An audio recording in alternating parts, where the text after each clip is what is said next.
Hey, this is Chris with Heavenly Acres Homestead. I'm going to show you guys today how we're going to winterize our well pipes and our pressure tank.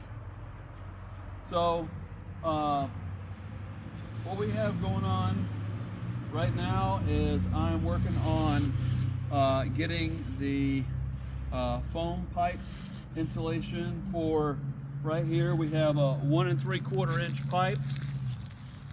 So what I did is basically I'll take the foam pipe insulation, and as you can see as I open it here, it has two sticky sides to it. So once you put the pipe in there, then you can close it off and seal it together using the adhesive. So what I did with this 1 3/4 inch pipe is I basically measured it and then cut it using my utility knife, and to work around the bend I just basically cut it up here to the bend, and then I cut another piece to meet that one, and so forth down this bend.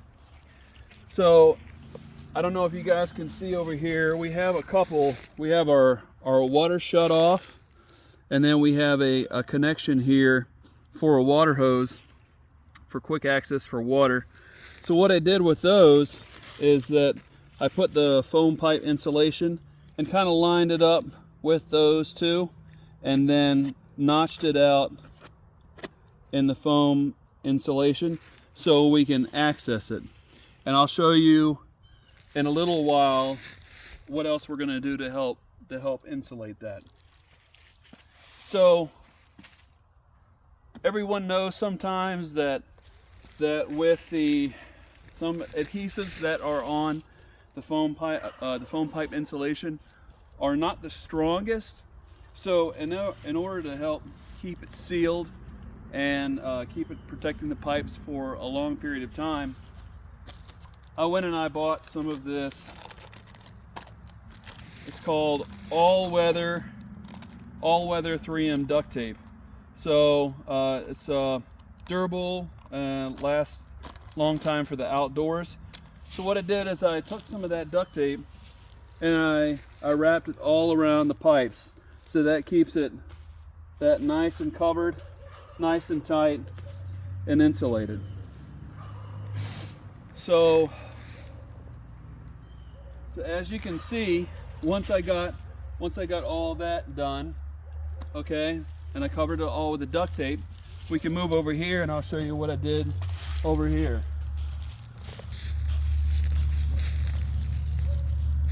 So this one is actually where the water comes out of the ground through the pipe and then over to our pressure tank.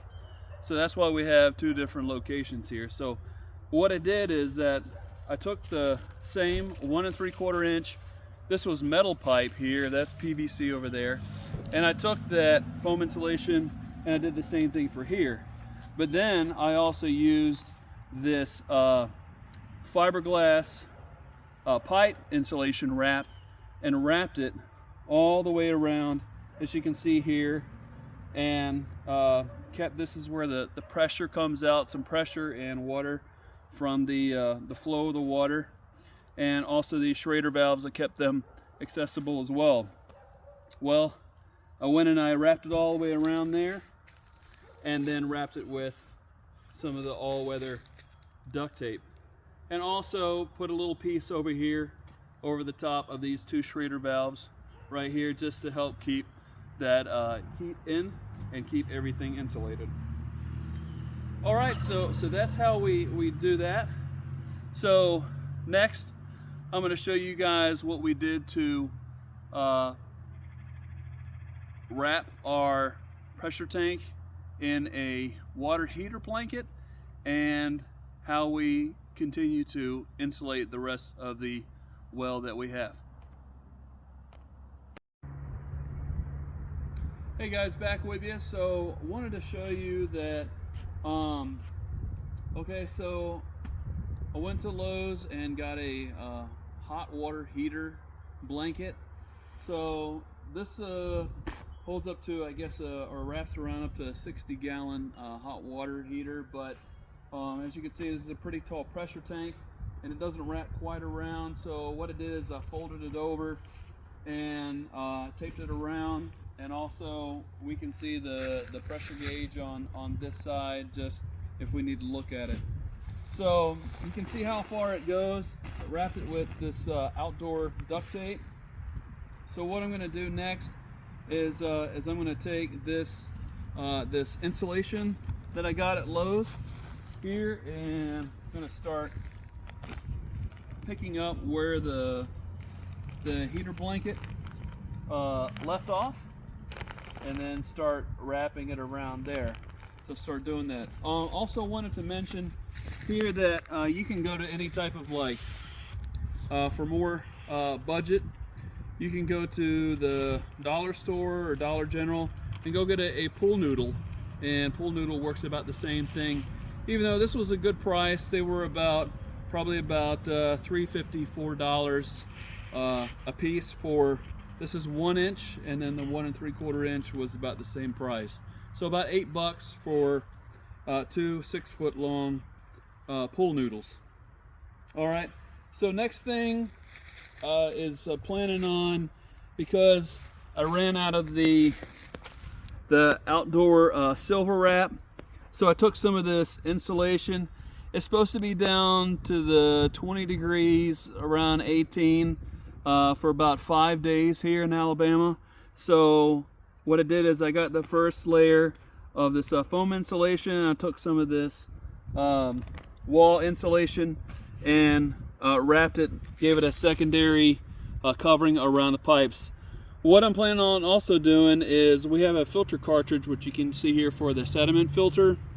I'm planning on wrapping some foam insulation around it and kind of making a removable cover, something that'll cover this, and then just as well, just kind of wrapping over the spigot and the water shut off, but just moving it to the side, and we can still access it once I wrap it with this insulation. Okay, so we're going to continue to wrap around the pressure tank, just make sure everything's nice and tight. And then to waterproof everything, I went to Lowe's and I bought a outdoor medium duty tarp. So I'm going to cover the pressure tank and the well pipes, and also going to have something for that as well over there to keep the water off, and it won't wet the insulation around the pipes. So I'm going to continue to keep working on this, and then what we'll do is we'll show you some photos of the finished product. So thank you so much for watching, and like and subscribe the video. Please leave any comments below, and we'll also leave some links in the description as well for any of the products. And thank you very much for watching. Have a great day.